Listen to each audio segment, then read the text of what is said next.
তিন ধরনের বাড়িতে আপনার মেয়ে বিবাহ দেবেন না, তাহলে আপনার মেয়ের জীবন ধ্বংস হয়ে যাবে, বরবাদ হয়ে যাবে তার জীবনটা। এই তিন ধরনের ঘরের সাথে কখনোই সম্পর্ক জড়াবেন না।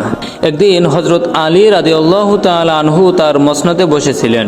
এমন সময় আলী রাদিয়াল্লাহু তাআলা আনহুর কাছে একজন ব্যক্তি এলেন। তিনি ছিলেন একজন বিশিষ্ট ব্যবসায়ী এবং অত্যন্ত দানবীর মানুষ। সে লোকটি অত্যন্ত দুশ্চিন্তা ও পেরেশানিতে ছিলেন। আলী রাদিয়াল্লাহু তাআলা আনহু তাকে বললেন, কি ব্যাপার, আপনাকে এত চিন্তিত দেখাচ্ছে কেন? তখন সে ধনী ব্যক্তি বলল যে, আমিরুল মুমিনিন, আমি আমার অত্যন্ত আদরের মেয়েকে বিবাহ দিতে চাই। আমি ভয় পাচ্ছি যে আমার মেয়ে হয়তো বিয়ের পরে দুঃখ, কষ্ট, পেরেশানিতে থাকবে। তাই আপনি আমাকে এমন একটি পরিবারের কথা বলুন, অথবা আমাকে এমন কিছু কৌশল শিখিয়ে দিন যে কৌশল অবলম্বন করলে আমার মেয়ে সুখে শান্তিতে থাকতে পারবে, আর আমরাও যাতে আমাদের আদরের মেয়েকে সুখে দেখে আনন্দিত হতে পারি। আলী রাদিয়াল্লাহু তাআলা আনহু লোকটির চেহারা দেখে বুঝতে পারছিলেন যে লোকটি তার মেয়েকে অত্যন্ত ভালোবাসে। সে চায় তার মেয়ে তার কাছে যেভাবে সুখে শান্তিতে ছিল, বিয়ের পরেও সে যেন সেইভাবে সুখে শান্তিতে থাকে। আলী রাদিয়াল্লাহু তাআলা আনহু তার হাত ধরে সান্ত্বনা দিয়ে বললেন, ভাই, তিনটি বিষয়ের প্রতি খেয়াল রাখবেন। আমি জানি প্রত্যেকটি মেয়ে তার বাবার ঘরে রাজকন্যা হয়ে থাকে। এমন ঘরে তোমার মেয়ের বিয়ে দেবে না যেই ঘরের পারিবারিক সিদ্ধান্ত মহিলারা নিয়ে থাকে, আর পুরুষেরা নারীদের সিদ্ধান্তই মেনে চলে। আলী রাদিয়াল্লাহু তাআলা আনহু বললেন, তোমাদের মেয়েকে এমন বাড়িতে বিয়ে দেবে না যে বাড়িতে মেয়েদের কথাই পরিবার চলে, তাহলে সম্পর্ক শুরু হওয়ার আগেই শেষ হয়ে যাবে, তাহলে তোমার মেয়ের জীবনটা ধ্বংস হয়ে যাবে। তাই তো আল্লাহ পরিবারের সিদ্ধান্ত পুরুষদের ওপর দিয়ে দিয়েছেন। হযরত আলী রাদিয়াল্লাহু তাআলা আনহু বললেন, ভাই, দ্বিতীয় যে বিষয়টি খেয়াল রাখবেন সেটি হলো, এমন বাড়িতে মেয়ের বিয়ে দেবেন না যে বাড়িতে শুধু পুরুষের কর্তৃত্ব চলে, নারীর কোনো সম্মান চলে না।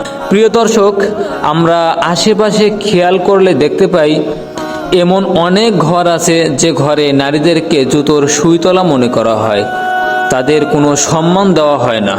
অথচ আল্লাহর রাসূল সাল্লাল্লাহু আলাইহি ওয়াসাল্লাম বলেছেন, তোমরা যা খাও তোমাদের স্ত্রীদেরকেও তাই খাওয়াও, তোমরা যা পরো তোমাদের স্ত্রীদেরকেও তাই পরাও, এবং তাদের সাথে সুন্দর করে কথা বলো, সম্মান দিয়ে কথা বলো।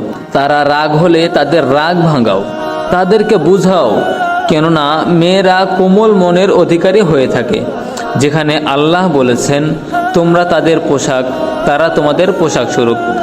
তারপরও আমরা দেখি কিছু পরিবার আছে তারা ইসলামের নাম ভাঙিয়ে শুধু কর্তৃত্ব চালিয়ে যায় ও তাদের স্ত্রীদেরকে বিন্দুমাত্র সম্মান দেয় না, এবং কি তাদের উপর অত্যাচার করে, স্ত্রীদেরকে অত্যাচার করে নিজেকে বাহাদুর মনে করে। অথচ স্ত্রীর সাথে খারাপ ব্যবহার করা পৃথিবীর সবচাইতে বড় কাপুরুষতা। রাসূল সাল্লাল্লাহু আলাইহি ওয়াসাল্লাম স্পষ্ট বলেছে, স্ত্রীর সাথে অত্যাচারকারী জাহান্নামে নিজের গর্ত নিজেই করছে। তাই কোনো ব্যক্তির উচিত না এমন বাড়িতে বিয়ে দেওয়া যেখানে নারীদের কোনো সম্মান নাই। আলী রাদিয়াল্লাহু তাআলা আনহু তিনি আবার বুঝিয়ে বললেন যে এমন বাড়িতে বিয়ে দেওয়া উচিত যে বাড়িগুলোতে সিদ্ধান্ত নেওয়ার কেন্দ্রবিন্দু পুরুষ হয়ে থাকে এবং সেই পুরুষ নারীকে যথেষ্ট পরিমাণ সম্মান করে।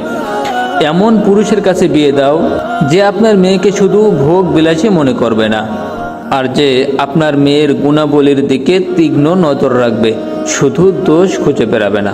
কেননা তাদের ভুল ত্রুটি ছলনা থাকবেই। আল্লাহ তাআলা তাদেরকে এভাবেই সৃষ্টি করেছে।